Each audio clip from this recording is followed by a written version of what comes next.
আজকের এই আয়োজনের জন্য আমরা সকলে কি আল্লাহ দরবারে একটু শুকরিয়া আদায় করতে পারি না? এই পরিবেশ করে দিয়েছেন কে? বৈষম্য বিরোধী ছাত্র আন্দোলন। আমরা পাকিস্তানি পাক হানাদার বাহিনীদের নির্মমতা আমরা দেখি নাই, কিন্তু 2024 সালে আওয়ামী লীগের স্বৈরাচারী সরকারের অবস্থান আমরা দেখেছি।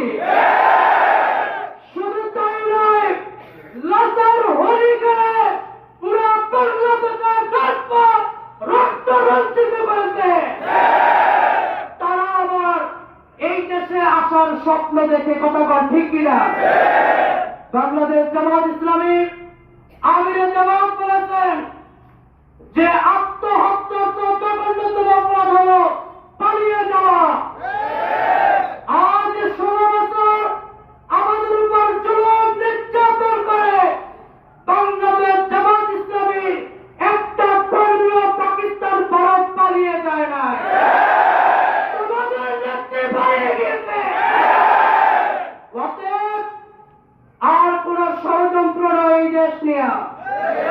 আমরা সকলকে আহ্বান জানাবো, আসুন ইসলামের সুমহান ছায়াতলে। ইসলাম একটি শান্তির ধর্ম।